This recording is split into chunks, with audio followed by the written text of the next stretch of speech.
Hello, this video is for educators who are pursuing national board certification or working on their MOC in the 2021-2022 school year and are receiving what we call third-party payment. That is, your candidate fees are either fully or partially paid by a third party, a school, a district, a nonprofit, your state. There may be some other types of organizations that are also third-party payers.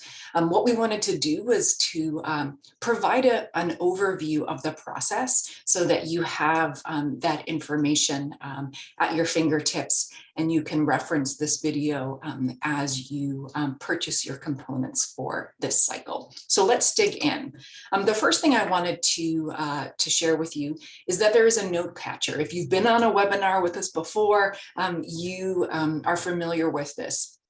This is simply a Google Doc that you will be invited to make a force copy it and have your own version of this document. And it has all of the resources and hyperlinks that I'm going to talk through in this video. You can access it via the bit.ly or via the QR code. So you may want to pause the video now and make that copy for yourself. I'm going to continue on and share with you a little bit more about the process this year. So you'll see there are two rows that are in yellow. Those are the areas of responsibility that you have for the payment process this cycle. So let's start there, and then I'll talk about what happens after you do that. So the first step is you must, first of all, have an account. Then also pay the registration fee, which is $75, and then sign the registration agreement. That is step one. Then after you have done that, you need to complete the web form. Now that is, and you need to complete the web form before February 28th, which is the end of the registration and purchase cycle for this year. I would encourage you to do this as soon as you can, because as you can imagine, lots of folks wait until closer to the registration deadline, and there will be a backlog there. So the sooner you get this done, the sooner all of this will be processed. So step one, pay the registration fee and sign the registration agreement. You do that in your National Board account, and then complete the web form. This web form is in lieu of you checking out and paying for the components in the registration system. And I'll talk a little bit about what you need to do and what happens after that. A quick note though, if you receive a partial payment, so for example, your component fees or MOC are partially paid and you pay the rest, you will have to pay the outstanding balance. And I'll show you the steps for doing that. So those are the two areas of responsibility for you. And then once we have that information, National Board will complete the payment process on your behalf.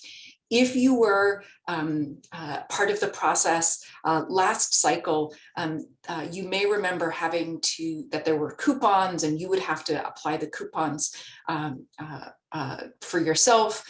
We know that this was a cumbersome process and are trying to alleviate that burden, especially given the complexity of this school year, and we'll be doing that on your behalf. So in your account, you may see a reference to coupons. Do not worry about them. The National Board team will be processing those. You do not have to do anything with the coupons. All you have to do is complete the web form. So once the web form, you've completed the web form, the National Board team processes that on your behalf. We will then send that data to your third party payer, and we'll be doing that on a weekly basis so that they know who has completed the web form and what you've expressed interest in working on this cycle. And then once the payment has been processed on your behalf, we encourage you to check your account to see if that has been paid. Okay, so Before we talk about the web form, I just want to show you where to find the login information for your account. So the URL on the screen is the URL that you will use to access your account. If somehow you misplace that, you can always go to the National Board website, which is nbpts.org. Hit that login button and it will take you there. If you have not created an account and not registered and paid your $75, that is definitely the first steps that you will need to take to move further before we dig into the web form. And one important thing about that registration process, when you're registering for this year, you'll pay the $75, you'll sign the registration agreement. And if this is your first year, you'll also need to indicate what certificate area you're pursuing under. When I pursued board certification, I was a high school social studies teacher, so I pursued under AYA social studies. So make sure that you've indicated the certificate area that best fits either the professional direction you're going in or your current teaching context. You get to make that decision. So who should complete the form? So I'm going to talk through the yes column first, and then we'll get to the no column. So you should complete this form if you are. The first thing here is this is only for educators who are receiving third-party support for your payments. So if you're interested in purchasing components for the 2021-22 cycle, please fill out this form. This may include candidates who have unused funding on file from a previous cycle. So some third-party payers pay all of it up front, and you go at your own pace and draw down the funds as you use them. So you may have done one component last cycle and now are doing two this cycle. You will need to fill out this form.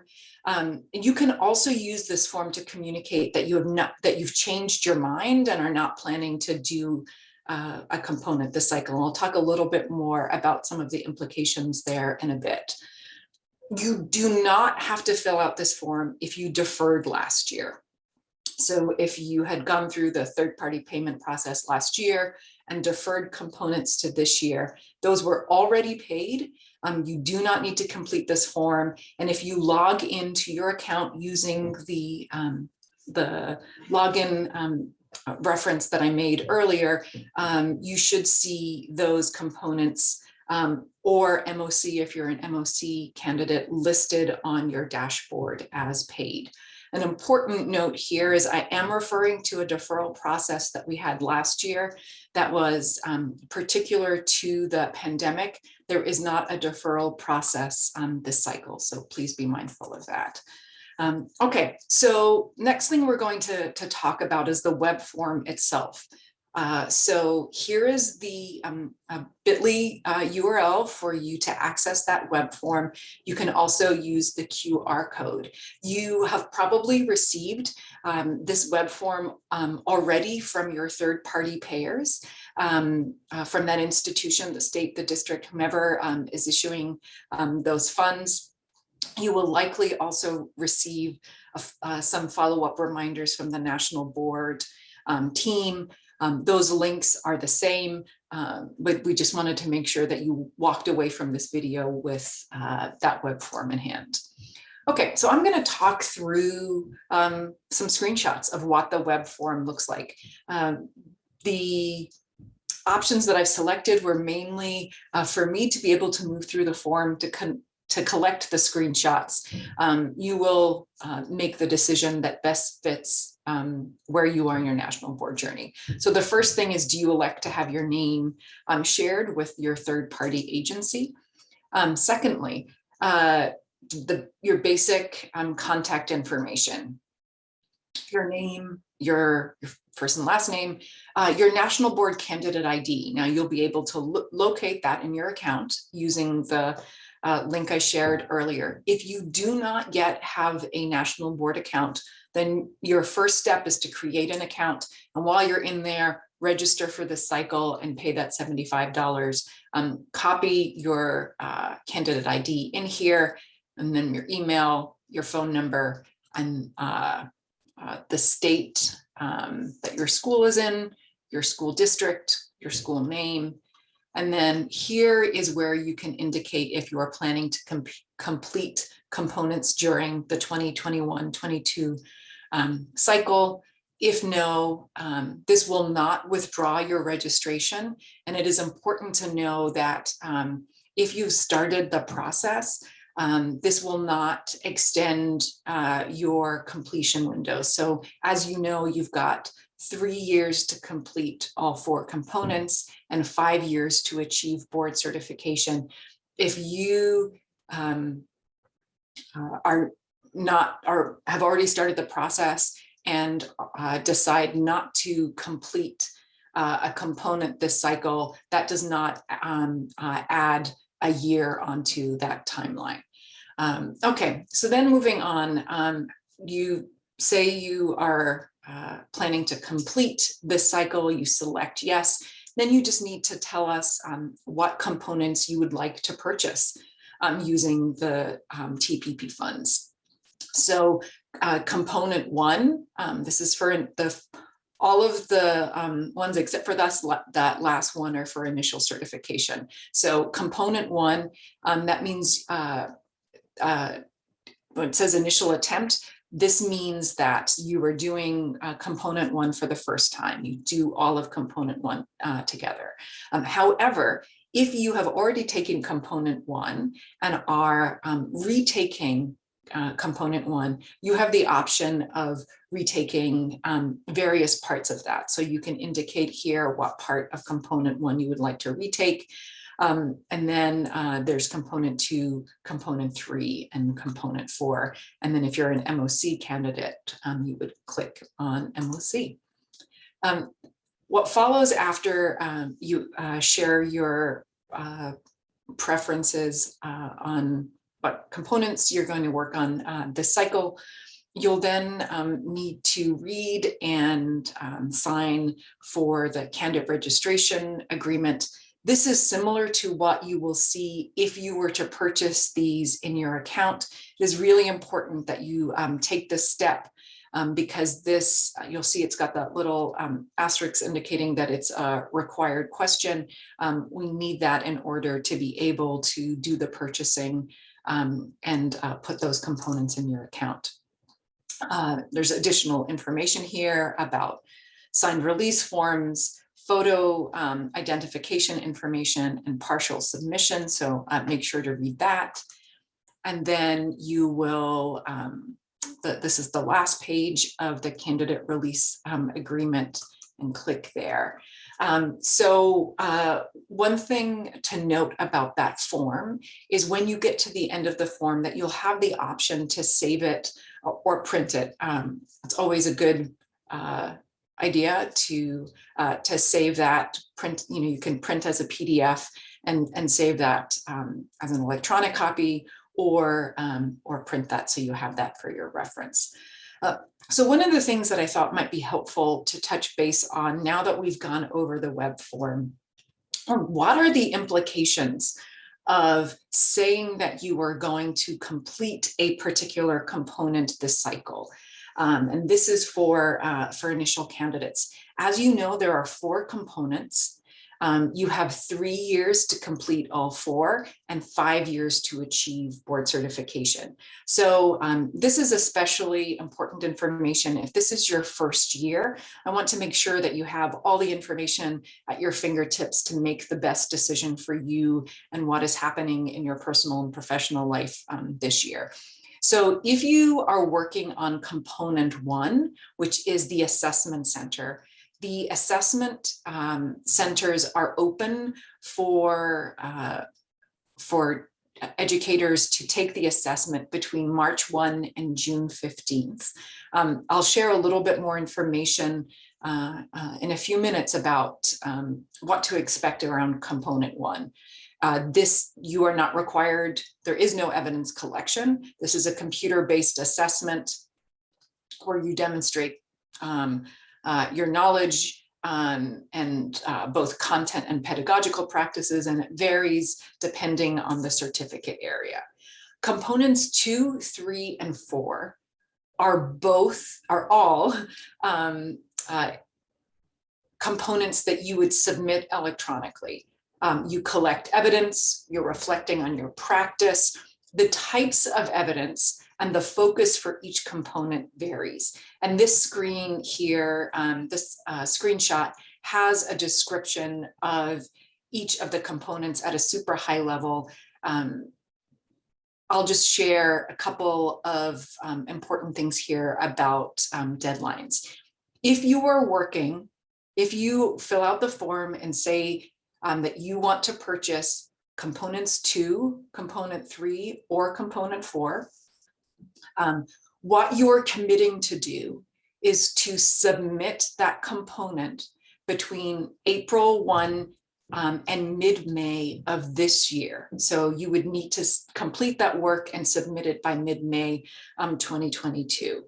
The column to the right of the submission dates shares a little bit more about when you could have collected that evidence. So from last April through this coming May for components 2 and components 3. And component 4, I would encourage you to, if you're working on component 4, to pause and take a look at the description there, because the evidence collection dates are a little different for different parts of that component.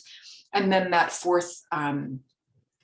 that last column rather has a description of the component and the evidence collection required.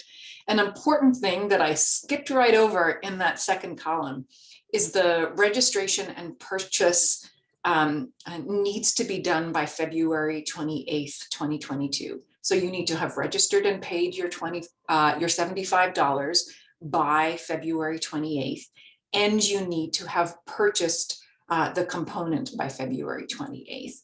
A reminder that filling out that web form is the way that you purchase the component this cycle if you are receiving payment from a third-party payer. If you are not receiving third-party payment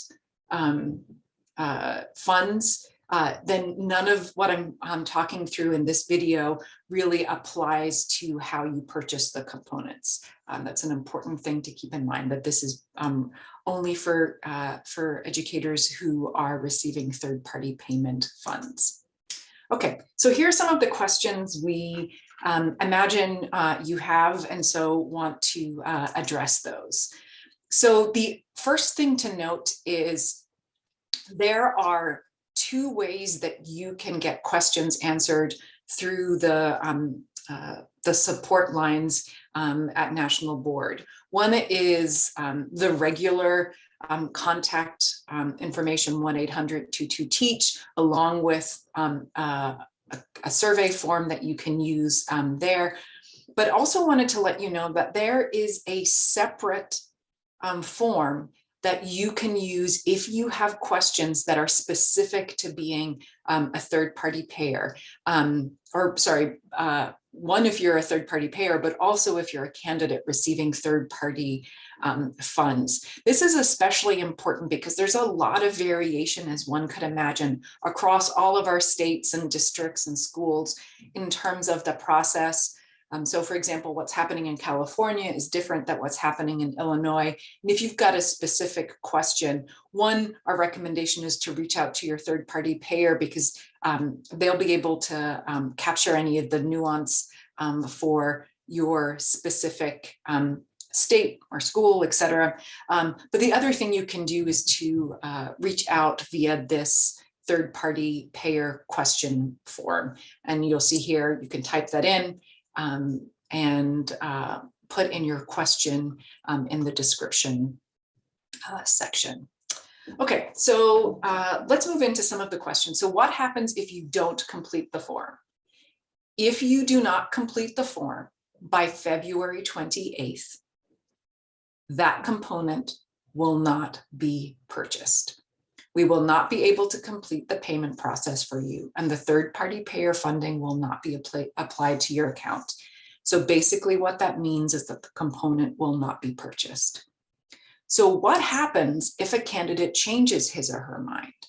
You can submit the form multiple times up until the February 28th deadline, because important to keep in mind that that's the close of the registration and purchasing cycle. And we will accept the latest, most recent form. So say this week you decide you're working on component 2 and something changes, and you've decided you're going to move to component 3, and you let us know before February 28th, we will process that. As I mentioned earlier in the video, our advice is to work on this as early as you can, so that you don't get caught in the crunch at the end as we get closer to the registration deadlines. Will there be any indication that the third-party payment has been made to your account? Yes. So the component will be marked as paid on your dashboard. You will have to check to your National Board account to see if the funding was applied. So you'll see in green that the green example there, that's a paid component. And the blue here, it says complete your application. That is an example of one that is unpaid. So you see the difference there. And then also, as I mentioned earlier, if you plan to withdraw, that withdraw button is right there if you need to do that. And withdrawal deadline is February 28th. At the beginning, I mentioned that there's a slight difference if you are if you're receiving third-party payer funds, but they're partial funds. So what does that process look like? So as a candidate, you'll log on to your account and you'll go to my purchases, and you'll see where the number 1 is here. This is on the left navigation of your dashboard when you log into your account, and you'll see that there is a $sign and a my purchases. In there, you'll see recent orders on your dashboard to pay the balance owed. From the orders page, you'll then select pay and enter the credit card information. And once that payment is processed, the component will show as paid. And you'll see the screenshot below there of what the orders page looks like, where you'll see a partial payment being made, and can follow the information I just shared about what to do from that page there. Okay, so one of the things that I just wanted to make sure that you had some knowledge about as you do this is that if you are an initial candidate, you're working on National Board certification for the first time or taking some retakes there, once components 2, 3, or 4 have been purchased, then you don't need to do anything in the system until you're ready to submit and the submission window has opened. Obviously, you're going to be working on this information before you do that, working on your portfolio work. However, for component 1, component 1 is the testing center. So you'll need to select the testing center that works best for you and the date. At the moment, the component 1 scheduling option is not open yet. Usually that opens a couple of weeks before the testing centers open. You will receive, if you have purchased component 1, you will receive an email when component 1 is available and open for scheduling. So just keep an eye on that information. I wanted to share a resource that is hyperlinked in the note catcher that has more information on component 1 testing and how to do that. And you'll see I grabbed a screenshot from that resource that shows you how you can schedule once the the scheduling window has opened. You can actually do that right from your component, right from your candidate account. On your dashboard, you'll see a link that says schedule your exam, and then you can go from there, or you can call Pearson VUE and schedule it via the phone. So if you are working on component one, still register and pay the $75 and do your registration agreement, fill out the web form.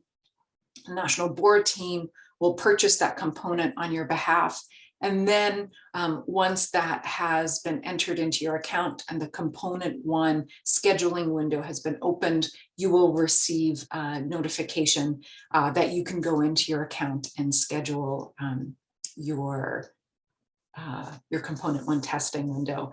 My advice would be to schedule component one as early as you can. Once you get that notification, just go in, find a date and a place that works for you. I know that for me, when I went for my testing center one, I wanted to find a time that worked best with some of my teaching commitments that I had. And the sooner you're able to go in there, the sooner you're able to find a time that works best for you. Okay, so let's just review the steps. In order to purchase components or MOC as an educator who is receiving third-party payer funds, here are the steps. You need to have a National Board account. You need to register for the cycle and pay your $75. And while you're in there, you'll sign the registration agreement. Make sure that you have selected your certificate area that you're pursuing National Board certification under.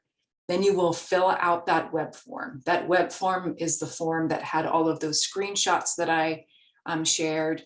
Then you'll check your account to see that those components have been purchased. A reminder, if you receive partial funding, you'll need to pay the remaining balance. And I talked through how to do that. And then if you are working on component one, then schedule an appointment when the scheduling window opens. So those are the next steps. Again, if you've got questions, you can use that web form that's specific for third-party payer candidates. We wish you all the best the rest of your school year. We know that things continue to be challenging in our schools, given the day-to-day changes that we are seeing as a result of the pandemic. We look forward to seeing you on future webinars.